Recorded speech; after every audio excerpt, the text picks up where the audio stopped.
Hi, everyone. Welcome back to another presentation of Pasifika Transmissions. Our transmission home base is in Long Beach, and we acknowledge the Tongva people as the stewards of this land before we came to live here. We invite you to use the chat to tell us where you're dialing in from and to acknowledge the first stewards of the land you now live on. This is also a special transmission. Our artist is CHamoru, and this weekend is leading up to All Souls Day, and so we're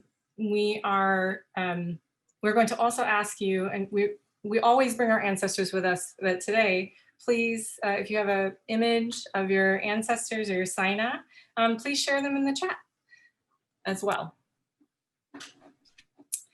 As is our mission, a Pasifika Transmission is our way of enhancing cultural competency and showcasing the vibrant talents and histories of the Indigenous artists in our community.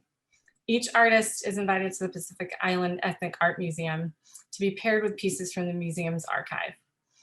This is an incredible gift to us Pacific Islanders living away from home because PIEAM is the only museum on the contiguous United States with a mission to amplify the collective wisdom of the people of Oceania.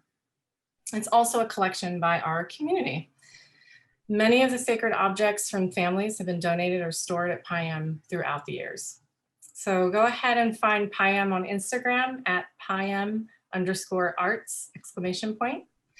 Of course, this couldn't happen without the generous support of the Robert Gumbiner Foundation and the Roomba Foundation of Long Beach. So I'd like to introduce those that will be joining us today. We have the director of PIEAM, Auntie Fran. She is, welcome Auntie Fran. She is the steward for the home to this incredible collection. Welcome Auntie Fran. Ana Masi Marquita, Sensi Sid, for your presence and your practice to cultivate this experience for all of our Sainas. Sizus Masi. Thank you. We'd also like to introduce our artist this month. Sid M. Duenas was born in Saipan and is currently based in Los Angeles. Sid's practice is expressed through multiple mediums, including poetry. His work engages reading, writing, as well as non-text processes as a practice of attentiveness. Attention to and studying of the alteration and metamorphosis of events and things that can only be known through synthesis. Act as an expanded notion of Songi, or to burn, and a foundation of his work. He's recently exhibited works at the Material Art Fair in Mexico City and the Alan Caporal Words Group exhibition in Milan, Italy. His works are also a part of the Aikai Culture Lab at the Smithsonian Asian Pacific American Center in Honolulu, Hawaii. Challenged by absorbing, transcribing, and repeating memories, objects, and ideas, Duenas studies and restudies, writes and rewrites, and commits images to surfaces, only to transfer these elsewhere. Thank you for joining us, Sid. We're so excited. Hi, Mickey. Hi, everyone. Thank you for having me. So this month's, for this transmission, Sid is presenting a work connected to the Latte. I'm going to pull up some images right now, just to give us some visual context.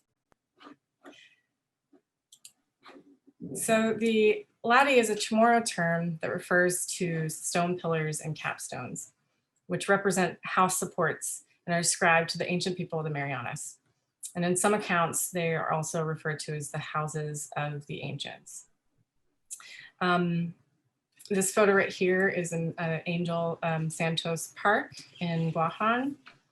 And this image is just to give you, the next image is to kind of give you a sense of a drawing.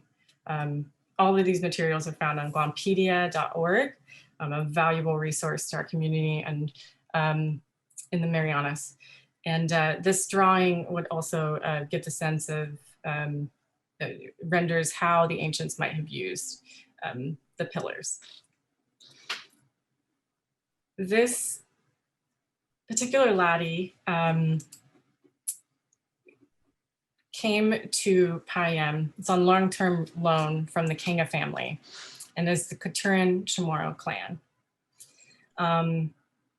It has been housed in the museum for 10 years, and this is how the latte looks like today in the Guma within PIEAM. And so, you know, Sid, I think this is a really good launching point before we get into talking about your practice, just to touch on, because this is such an incredible sacred object to people in Marianas, to talk about kind of the pre-process steps that you, and I guess I also went through in terms of even taking photographs, but engaging with the work.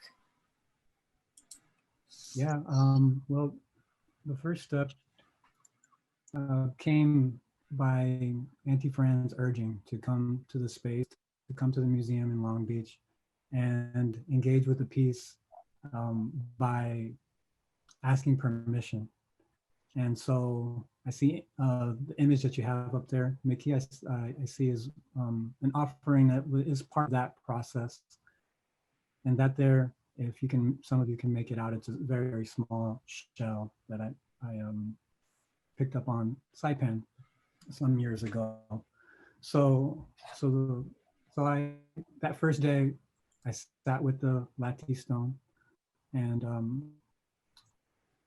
I thought things over. I ruminated. I observed as deeply as I could, and I also listened. And that process was really generative. It was really generative for one for me.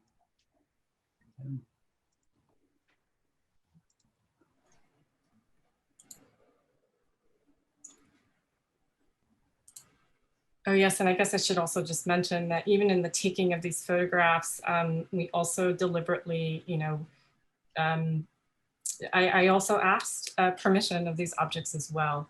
And so we took very seriously every step of the way how, you know, to engage with this house of our ancestors. And then I just wanted to also show the audience, because before we show what how your response was, but this was kind of the initial, the start of the process. So after touching and asking for permission, and so I just also wanted to show you kind of engaging with the latte as well.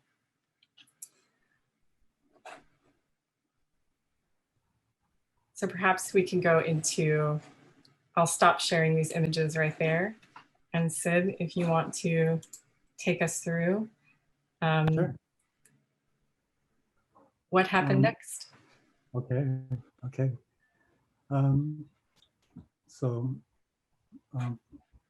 this is the case for the book, and for the first part of this viewing, I'll be reading from some notes, and note taking is a big part of my practice of what I do, and the notes are oftentimes a collection of things that of references or transcriptions and thoughts during the process of making things. And in particular, for this project, I'll be reading that first. And so from what you saw in the previous photo, I wanted to capture the surface texture of the latte stone, and in particular, the areas that were the interiors and the areas that were sitting in between parts in its original form.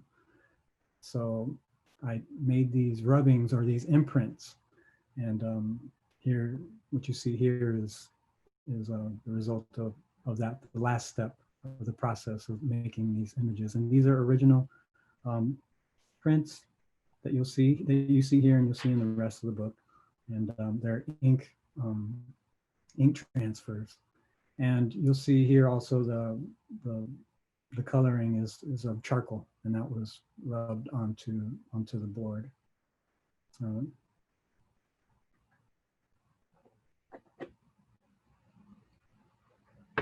So firstly, I want to say Sainamasi to the Latte stone, and I want to thank the stone for receiving me. So I'll begin reading some of my notes, and some of these pages I'll read, and some pages I'll just present for viewing. I sat next to the Latte stone. Its stony admiring its stony texture. The edges along the breaks channeled my attention to the exposed interior. I imagined air, primarily breath, touching something that was previously unavailable. I became aware through solemn disclosure that the exposed interior was a prompt for connection.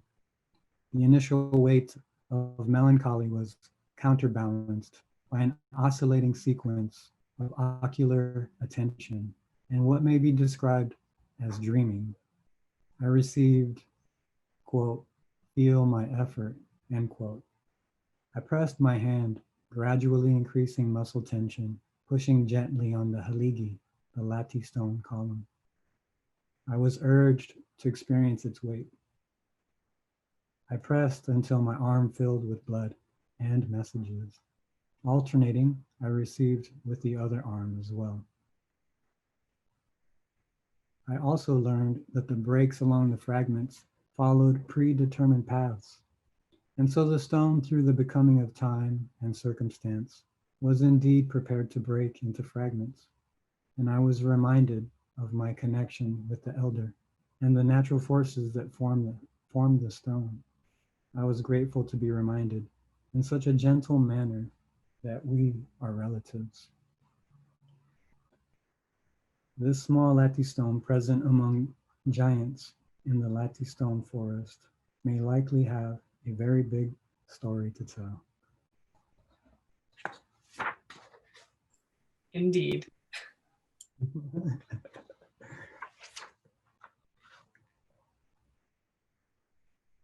Feel my effort.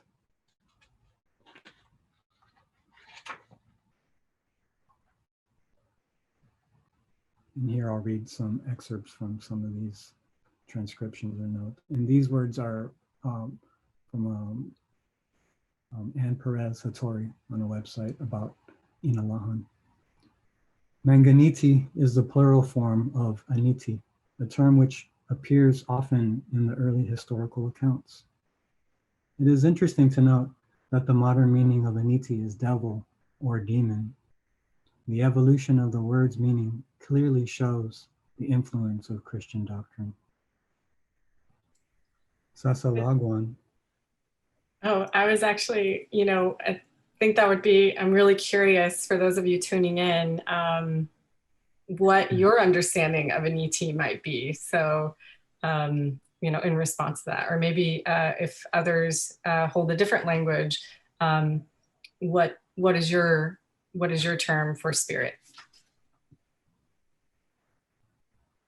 Yeah, when I encountered that word, I called my dad and we had a nice discussion about it. So, yeah. Absolutely. So I'll finish with this page. Sasalagwan is a source of spirits. These spirits were called anti. And in Chamorro thinking, everything has spirit. So there's aniti in the rocks and anti in the trees. To me, it really didn't have a negative value, that the word didn't have a moral value, kind of like what Polynesians call mana. But if you look up anti in the Chamorro dictionary, it means devil. About the biggest insult you can call a Chamorro is maniti. And it's from the word anti, which in the ancient Chamorro vocabulary did not mean evil, just meant the spirit. And again, those are some words from Anne Perez Hattori.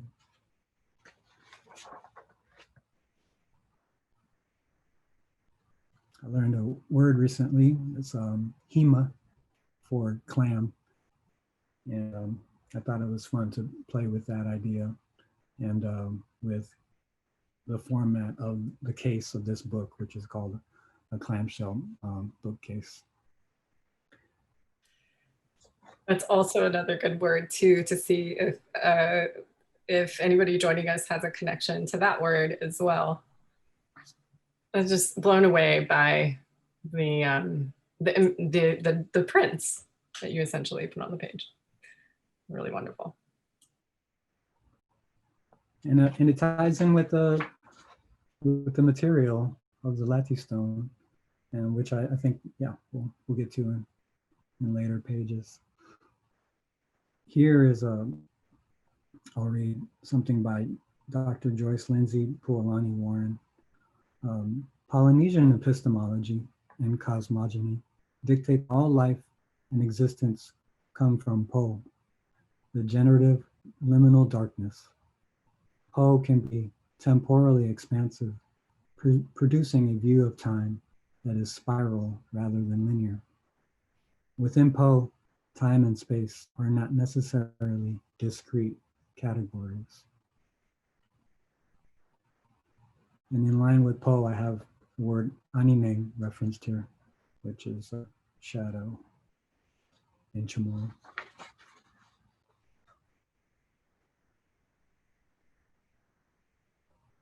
It's an image of my grandparents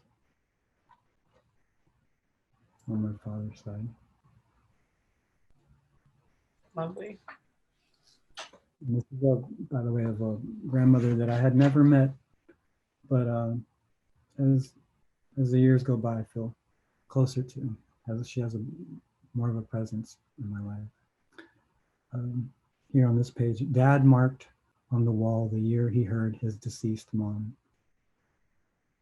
Baby Joe, early in the morning, tried to pick mangoes and felt goosebumps.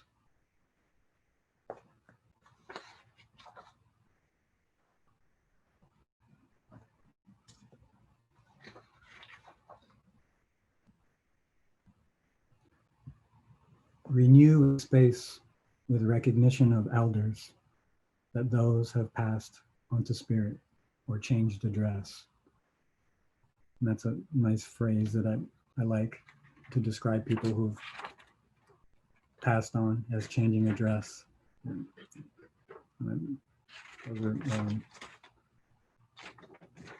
It's something I heard someone by the name of Mahilani Kuamo'o Henry say. I think that's so interesting. There's I was on a webinar today with just a brilliant gathering of Chamorro scholars and those in higher education, and there were a lot of ancestors present, whether through photographs or the objects that people wore. And then when you speak about dress and then transition, last week, or in the last transmission, I'm wearing my grandmother's dress top right now, but I usually wear her dresses. So it's like those, it's almost like a literal translation of that. Great, Mickey. That's very special. Nice dress. On this page, what is the connection of the ear to the reading of words on a page?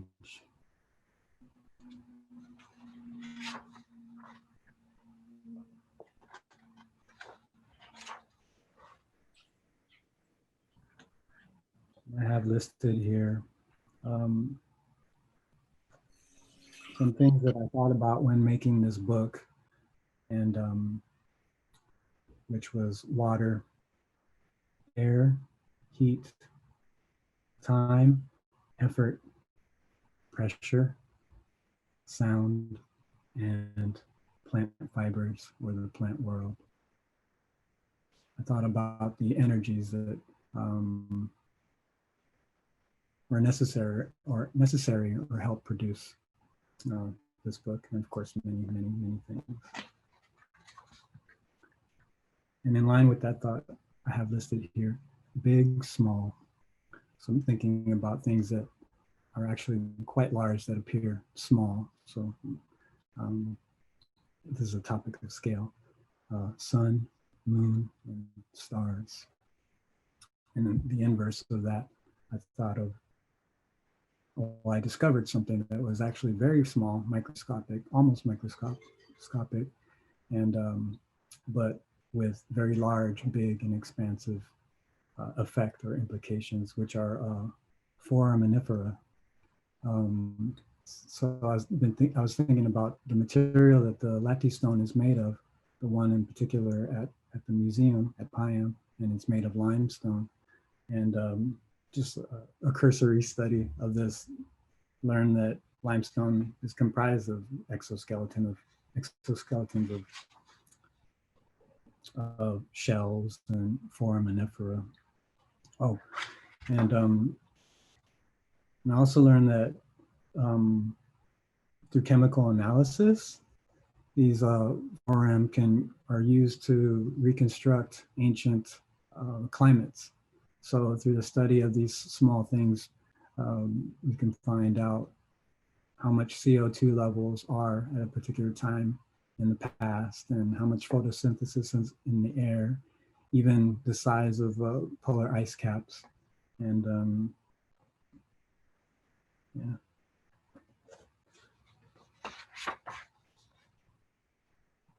And in listening to some information about forams or foraminifera, one scientist described the size of them as the size of a period. I mean, for someone that writes is meaningful. So decided to include some, these are copies of the first stage of the mark making that was produced by making imprints on the Latte stone.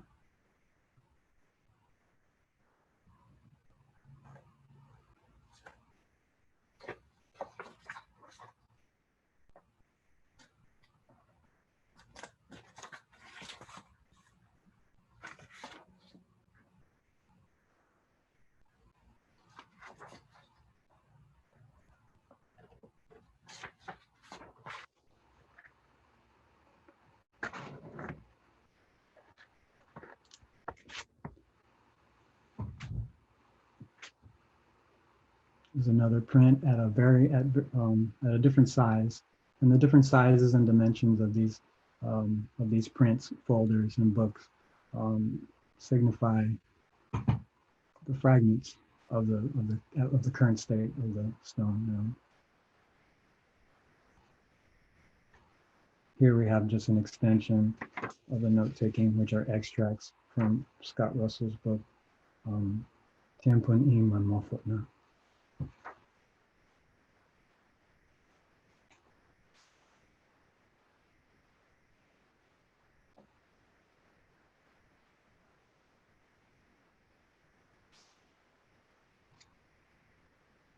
There's that image that Mickey showed.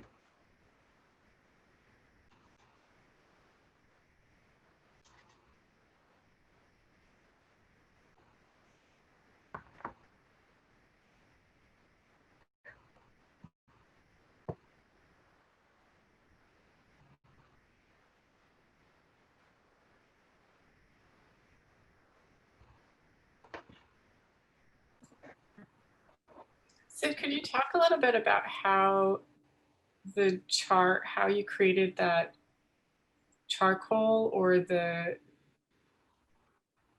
create the print, and also the this wonderful texture of this folder? Oh, sure. Yeah. Some of the boards, they originally appear blank like this. And then to colorize them, I rubbed charcoal on the surface and then fixed it. So it was a nice surprise, because it created this kind of I don't know if it shows up on the camera very well, but it's very textural, and each one is a little different.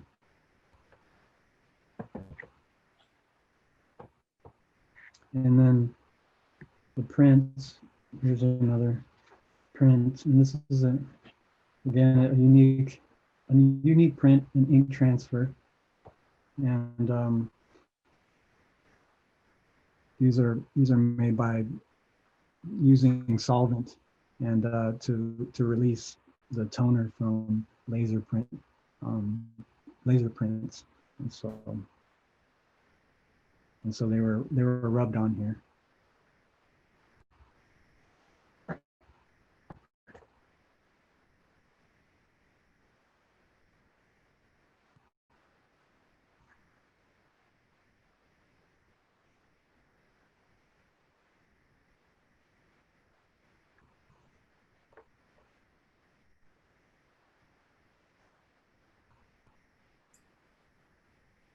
It's incredible how much life and form these gestures take in all their kind of iterations, you know, from the initial contact with the latte and on to just with those select imprints, the forms that they take within this capsule of the book.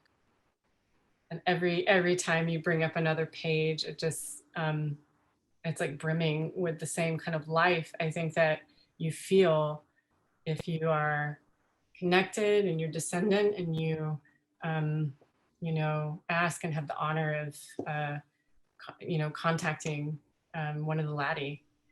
And so but yes, every page you bring up is just kind of sets off not only my imagination but just like a lot of you know, it just has so much activity for my eye and my spirit. Same here, and I'm glad you feel that way about it. I mean, for me, myself included, you know, it's kind of fun to see new things, Mm-hmm. you know, and renew like an engagement with something that was sourced from such an old, you know, ancient and special thing. Mm-hmm. And then there's also this element, I know early on, you know, you have the chapters or the start with all the different voices and the notes. And I could just see in your line, you know, like a lot of this, you know, the different scholars whose voices, you know, have mattered to you in this process or through your life or through your practice. It's also like very symbolic of how, you know, as artists, we're not really acting alone, you know? And so I love that this becomes like this vehicle for, you know, not only like a metaphor of what the latte symbolizes, but also just like the vehicle for all the voices that kind of matter to you and matter to our culture. It's really, yes, so layered and very appropriate. Yeah, it became. I feel exactly that way, and working on this was a almost a kind of it became a focus and almost meditation on that, and so in working on this, it became like a dedication to the myriad of connections and relations that make up what might be just considered a discrete work of art.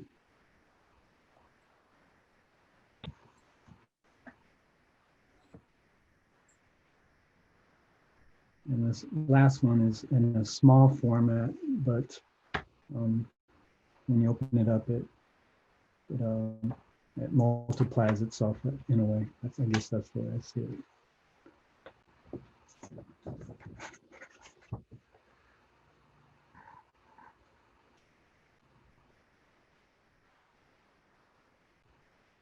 I'll bring it closer if we can.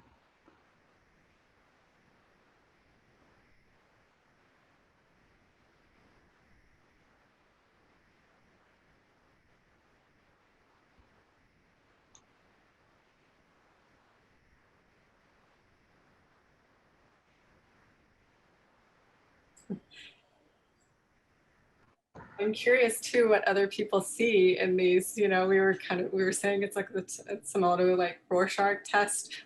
Yeah. But I'm curious too what others see. So feel free to use the chat, and we'd love to hear what it evokes for you.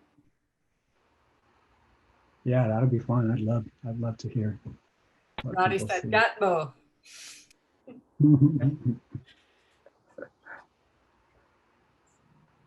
Yeah, Is that the last folder in the series? this is the last folder in the series. Yes. Yeah. Yeah. So maybe in line with this Poe idea, I'd like to just mention, we can spiral back to something I mentioned in the beginning of this, which was the mention of the stone,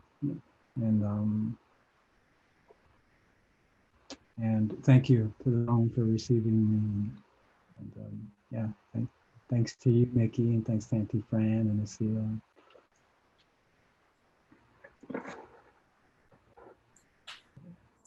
Sid Sanamasi, for acknowledging the story of the Latte stone at PIEAM. It is in the acknowledgement that we must start our relationship, and thus your relationship has just begun. I want it for people who haven't been to the museum to understand about that stone. It is one of the smallest lattes that you would ever see in comparison to all of the monolithic structures that we acknowledge always. So knowing that that tiny voice has indeed a story to tell, as so brilliantly and profoundly beautiful, Sid, that you have brought it to our surface again. I am profoundly grateful to be part of this process. And we are grateful to have you, Auntie Fran. So incredibly grateful. We'll be closing soon. I'm so sad to be closing out, but we will keep to our mission of trying to make it close to a 30-minute transmission. But somebody did ask from the audience if the book is going to be published, which we wanted to share that this piece is being generously donated by Sid. So it was handcrafted in a matter of weeks. He worked night and day to produce this, and he is gifting it to PIEAM. And so, we are going to ensure that this can be, whether we loan it, we haven't quite figured it out, but we do want this to be available not only to to other CHamoros out there, but to anybody in our ocean family who would like to see this work and to feel this connection. And so if you continue to follow PIEAM and sign up for the newsletter and follow, right now the museum is currently closed to the public, but stay in touch, and we will put out the word how when the next time you can come into the museum and actually experience this work and touch it with your own hands. And there's another comment, Alethea did say, who's tuning in from Guahan, says that it brings up the memory of feeling my skin against the latte. And so thank you so much for joining us today. Thank you for being with us and feeling with us, taking all this in. Please join us again next month. Follow us through Pasifika Transmissions. We have another wonderful artist, dancer, and cultural practitioner, Amelia Butler, who will be showcasing next month. So thank you, everybody, and we hope you have a wonderful evening.